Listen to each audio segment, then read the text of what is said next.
Felicidade e produtividade têm alguma relação entre si? Talvez sim, um tipo de paradoxo. Produzimos melhor e mais quando estamos satisfeitos, realizados e motivados. Por outro lado, nos sentimos mais felizes e satisfeitos quando realizamos algo bom ou melhor. Embora essa relação paradoxal de causas e efeitos pareça correta e intuitiva, a verdade é que a produtividade necessita imprescindivelmente da felicidade, mas o inverso não é verdadeiro. Vamos aos conceitos para entender um pouco melhor isso. Produtividade é a redução do tempo necessária para a realização de algo. Também é a melhoria dos resultados obtidos sem o acréscimo de novos recursos. Em um ambiente industrial, traduz-se pela busca contínua para ser mais eficiente, mantendo ou elevando os níveis de qualidade, sem o acréscimo de mão de obra ou de outros investimentos. Produtividade passa a ser produzir mais e melhor com o mesmo. Já a felicidade é um conceito bem mais complexo, difícil de ser definido em consenso, já que cada um de nós tem uma visão muito pessoal do que seja ser feliz. Mas de forma geral, a felicidade é uma total alegria interior, na completa ausência de prazer ou dor. Ou seja, é um estado de espírito independente das sensações físicas e emocionais ou das dores e frustrações. A felicidade não é física, não está ligada às conquistas, prazeres ou a situações específicas. Eu mesmo tenho uma definição bastante pessoal a respeito da felicidade. Ela é a total conexão com a realidade, um entendimento mais profundo de nossos potenciais e nossas limitações e do nosso papel no mundo, nossa existência. E aqui eu levanto uma questão. A empresa em que você trabalha, ela pode ou mesmo deve ser responsável pela sua felicidade? Considerando que os melhores ambientes para se trabalhar devem ser motivadores, devem nos suprir recursos para que possamos demandar sempre mais e melhor, devem nos oferecer benefícios adicionais para que tenhamos uma boa qualidade de vida? Vamos a um estudo de caso para colocar essa premissa em perspectiva. Imaginemos que duas pessoas desempregadas já há bastante tempo recebam propostas idênticas para cargos semelhantes em uma grande e na mesma empresa, na mesma época. Ao realizarem os exames médicos admissionais, ambas descobrem estar gravemente doentes. De forma inusitada, a empresa concorda em manter o acordo de admissão e ainda pagar pelos tratamentos dos novos funcionários e manter os seus salários. Pois bem, meses depois, curadas e em plenas condições físicas, as duas pessoas são acolhidas e começam a trabalhar. Suas perspectivas é que não são parecidas, pelo contrário até.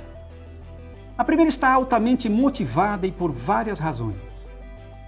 Porque está finalmente empregada após um longo período desempregada, no cargo dos seus sonhos, em uma empresa altamente humanizada que lhe acolheu, que lhe deu suporte e ainda por cima, ela conseguiu superar uma grave doença. Para essa pessoa, ela está vivendo um sonho. Já a outra está deprimida, também por seus motivos. Passou um longo período desempregada. Ao conseguir finalmente uma vaga, descobriu uma grave doença que a afastou durante meses, em um período longo e de difícil tratamento.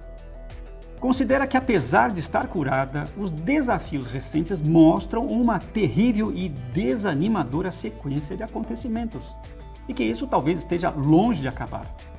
Ela está vivendo um verdadeiro pesadelo. Veja, são dois casos semelhantes com visões antagônicas. Portanto, em minha opinião, uma empresa não pode ser responsável pela sua felicidade. Você é quem deve ser. A felicidade está em suas mãos, ou melhor, em seus pensamentos, na forma como você enxerga o mundo, a sua realidade. E nesse ponto, se você me permite, eu reitero aqui o meu conceito de felicidade. Vamos em frente. Agora eu vou lhe apresentar o homem mais feliz do mundo.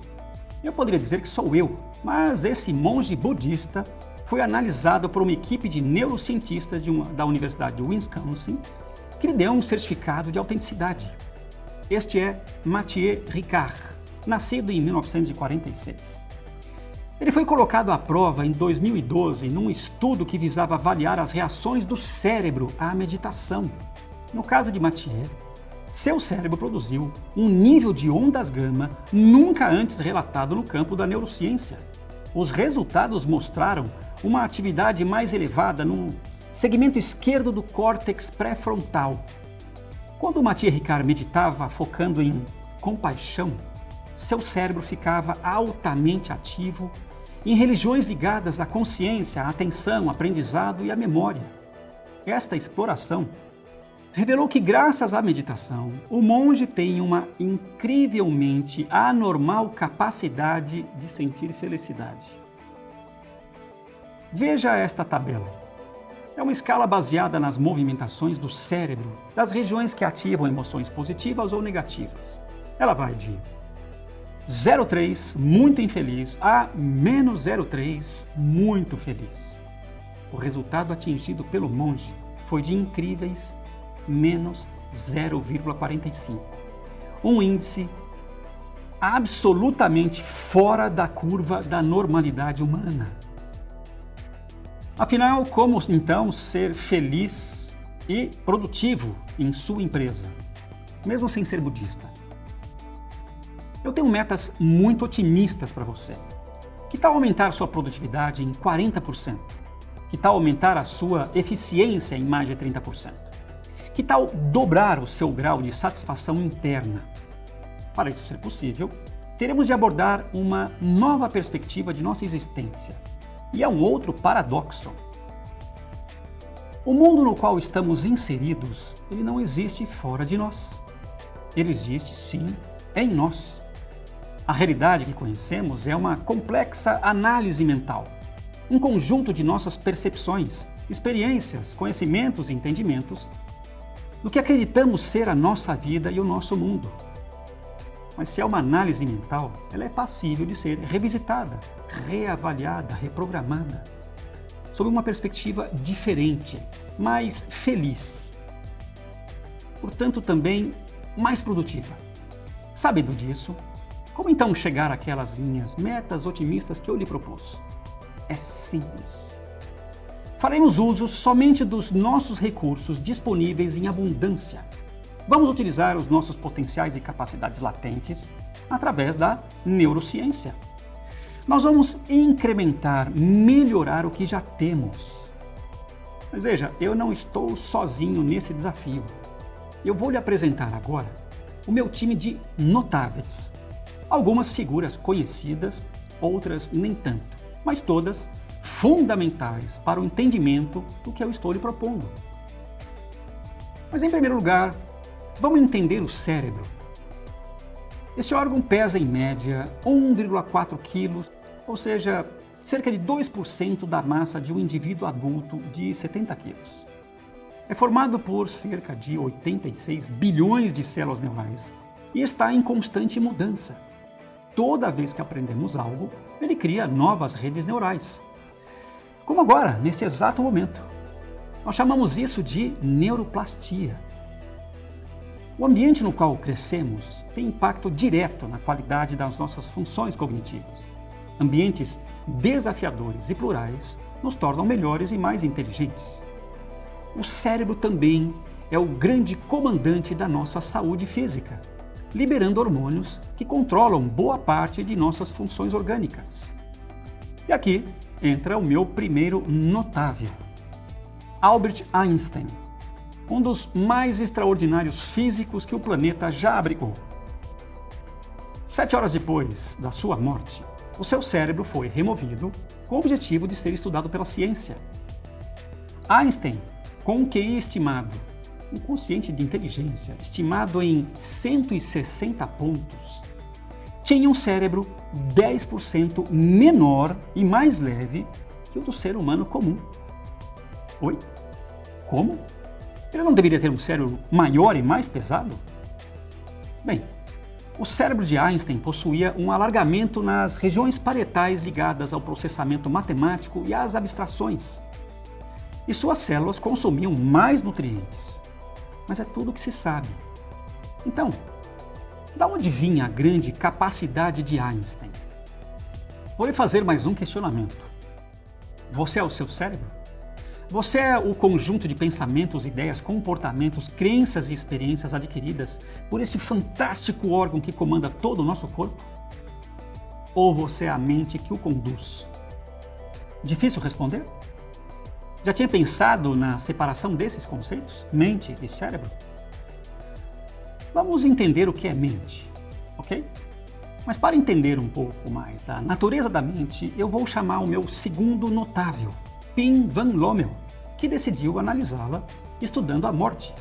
Na verdade, as experiências de quase-morte.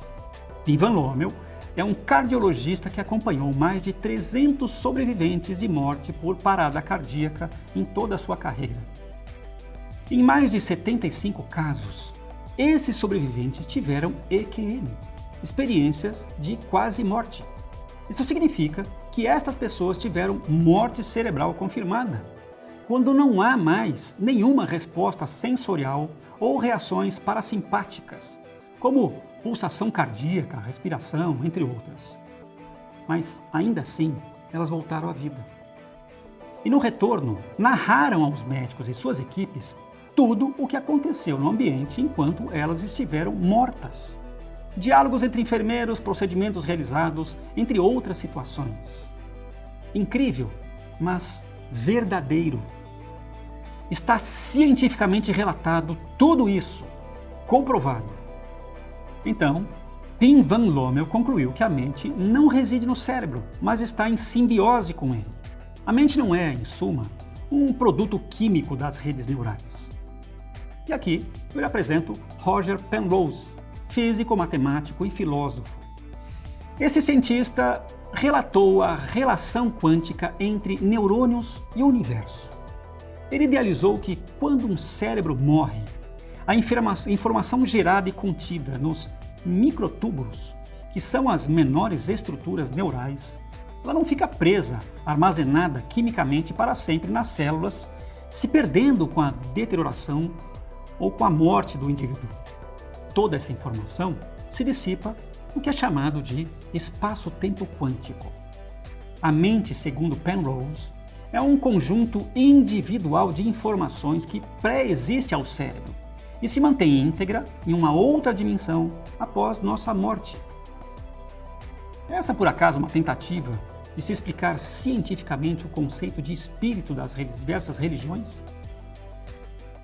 Não sei, mas acho que podemos deixar isso para uma outra reflexão. Vamos voltar aqui. Entre o cérebro e a mente, há, portanto, uma total simbiose, uma associação íntima e benéfica que nos faz o que somos. Agora vamos explorar a possibilidade de mudança, de aplicarmos técnicas que nos façam mais felizes, realizados e produtivos. Vamos entrar no conceito que eu chamei de reengenharia mental, o que pode efetivamente viabilizar a sua grande e extraordinária virada pessoal. Voltemos ao cérebro. Eu comentei que ele é o grande comandante do nosso corpo, liberando hormônios e pré-hormônios responsáveis por inúmeras funções fisiológicas. E ao contrário do que reza a crença popular, a grande maioria de nossas ações e reações não é integralmente consciente e racional. Tudo, absolutamente tudo, passa por uma área interna do cérebro chamada região límbica, que é o centro das nossas emoções. Através dos modernos sistemas de neuroimagem, é possível descrever como um indivíduo pensa e reage aos diversos tipos de estímulos. O que se sabe agora, inclusive, que o cérebro não consegue diferenciar a imaginação da realidade. Espera, eu explico. As áreas cerebrais ativadas durante a imaginação são as mesmas áreas ativadas durante uma observação de uma imagem real ou de uma percepção sensorial. Quando o nosso cérebro entra em contato com novidades ambientais, seja pela imaginação, pelas visualizações ou por lembranças significativas que vivenciamos, assim como inputs psicoterápicos, terapias psicológicas, reabilitação, meditação, oração e mesmo exercícios físicos, Tudo isso estimula a liberação dos nossos mensageiros químicos, os hormônios. Quero lhe apresentar o meu quarto notável. É Émile Coué, um farmacêutico e psicólogo francês, nascido em 1857 e falecido em 1926. Ele é chamado do pai do condicionamento aplicado. Estudou hipnose e se debruçou sobre a autossugestão consciente, uma técnica que advém da sugestão. Coué produziu um novo método psicoterápico ao propor que a autossugestão flui da mente, mas que um primeiro estímulo pessoal a aciona, a nossa vontade. Ao repetir palavras ou imagens positivas como autossugestão ao próprio subconsciente, a pessoa chega a condicioná-lo fortemente. A mente condicionada produz um comando autogerado. A sua frase focal era: todos os dias, sob todos os pontos de vista, eu estou cada vez melhor. A sua premissa está no controle mental, na positividade que produz um sentimento de alegria e esperança. Nela, há dois princípios básicos. Pense em um comando de cada vez, ou seja, foque em uma única ideia. E quando você se concentra num pensamento, esse pensamento torna-se uma verdade interna, porque o cérebro age nos bastidores e o transforma em ação. Lembre-se, o cérebro reage da mesma forma ao que é real e ao que é imaginário. Entende agora o que acontece no cérebro de Matthieu Ricard, o nosso monge budista, quando ele medita? Mas os céticos vão logo insistir que uma pessoa com câncer não vai se curar simplesmente repetindo que não tem a doença.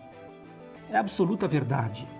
A simplicidade desse método de autossugestão é factível para nosso estado de humor, na crença de transformação e de uma atitude mais positiva. Esse é o segredo. Repetir que eu não tenho gripe e que eu não quebrei o pé ou que não tenho câncer é uma distorção exagerada dessa técnica. Mas a perspectiva otimista e alegre frente aos desafios e aos problemas é solidamente transformadora. Alvo também de duas outras pesquisas muito interessantes que eu abordarei agora, nos meus dois últimos notáveis. Essa é Amy Cuddy, uma psicóloga social americana. O ponto focal de seus estudos recentes é sobre a capacidade que o corpo tem de moldar a mente e vice-versa. Sabe-se que todos somos muito influenciados pela linguagem corporal, pela comunicação não verbal, pelos nossos pensamentos, sentimentos e pela fisiologia. Segundo Cuddy, expressões não verbais de poder e dominação fazem parte dos grupos de pessoas que são dominadoras, líderes e dos bem-sucedidos. E como as mentes dos poderosos se diferenciam das pessoas comuns? Pessoas poderosas tendem a ser mais assertivas, mais confiantes, mais otimistas. Elas realmente acham que vão vencer sempre, até em jogos de azar. Tendem também a ser capazes de pensar de forma mais abstrata. Se arriscam mais. O interessante é sua diferença fisiológica. Pessoas mais confiantes têm elevada testosterona, que é o hormônio dominante e é fortemente relacionado com a competitividade. Pessoas líderes também apresentam baixo cortisol, que é o hormônio do estresse. Já os indivíduos menos confiantes sofrem da inversão da concentração desses hormônios, pois a pesquisa de Amy se concentrou em fazer com que um grupo de pessoas comuns e introvertidas fingisse ser de pessoas poderosas. Esse grupo de estudo, como exercício diário, teve de adotar uma postura corporal mais firme e confiante na frente do espelho, mesmo sabendo que internamente se sentiam uma verdadeira fraude. Com o tempo, no espaço de poucas semanas, os exames de sangue mostraram uma sensível inversão na concentração dos hormônios daquelas pessoas. O cortisol despencou e a testosterona subiu na grande maioria dos casos. E até a atitude das pessoas estudadas mudou. Elas passaram a se sentir muito mais firmes e confiantes. Tudo porque fingiram ser o que não eram. Veja, foram ajustes mínimos. O exercício proposto por Amy durava 2 minutos por dia. Nesse tempo, A ideia era reconfigurar o cérebro, assumindo poses confiantes, firmes e felizes. 120 segundos por dia, na paz da sua privacidade. Bastava fazê-lo com intenção, com crença, para que o cérebro passasse a cooperar com isso. De novo, lembre-se, o cérebro não distingue realidade da imaginação. Assim, fingir que é uma pessoa confiante e dominadora, aos poucos, transformou os tímidos em extrovertidos e realizadores. Por último, apresento a você Shawn Achor, também psicólogo social americano. Ele argumenta que, na verdade, a felicidade é que inspira a produtividade. E aqui voltamos ao ponto essencial desse vídeo, certo? Shawn descobriu que a realidade não necessariamente nos molda, mas as lentes pelas quais o cérebro vê o mundo é que moldam a nossa realidade. E se conseguirmos mudar essas lentes, não só podemos mudar nosso estado de felicidade, como também o nosso desempenho produtivo, educacional e até empresarial. Ao mesmo tempo, se elevarmos o nosso positivismo, o cérebro vivencia o que chamamos de uma vantagem da felicidade, ou seja, o cérebro positivo tem um desempenho significativamente melhor do que no negativo, no estado neutro ou no estado estressado. A inteligência, a criatividade, o nível de energia também aumentam. Pelas pesquisas de Shawn, um cérebro positivo é estatisticamente 30% mais produtivo que no estado negativo, neutro ou estressado. Por exemplo, os médicos são 20% mais rápidos e precisos para identificar corretamente um diagnóstico quando atuam no positivo. A dopamina, um hormônio importante produzido no cérebro, está envolvida no aprendizado, no humor, nas emoções e cognição, no controle dos movimentos. Ela inunda o nosso sistema quando se está no fluxo positivo. Vamos à parte prática. Há uma maneira de treinar o cérebro para que ele se torne mais positivo. Durante 3 semanas consecutivas, todos os dias, podemos reprogramar o cérebro, permitindo que ele trabalhe com mais otimismo e com mais sucesso. Pegue um caderno e uma caneta. Escreva pela manhã, em um intervalo máximo de 10 minutos, 3 coisas pelas quais você é grato. Durante 21 dias, 3 coisas absolutamente novas. Você não pode repetir um pensamento que já foi registrado anteriormente. Procure ser verdadeiro e sincero nesses apontamentos. No final das 3 semanas, o cérebro passa a reter um padrão positivo de buscar informação no mundo, de enxergá-lo, não mais através das lentes neutras ou negativas. Some esse exercício ao anterior, de fingir ser uma pessoa dominante, forte e poderosa, e terá uma vida nova em suas mãos em pouco tempo. Na dúvida, faça o teste. O que você tem a perder? Bem, vamos concluir o que vimos aqui. Em primeiro lugar, que só podemos ser realmente produtivos se formos felizes.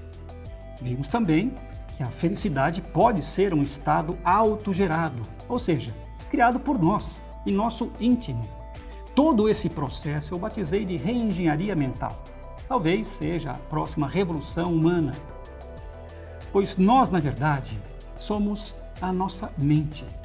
E o nosso cérebro é apenas um instrumento em simbiose. Um instrumento que pode ser moldado, reconfigurado, remoldado. Faça o teste. Aplique esse novo conhecimento em si.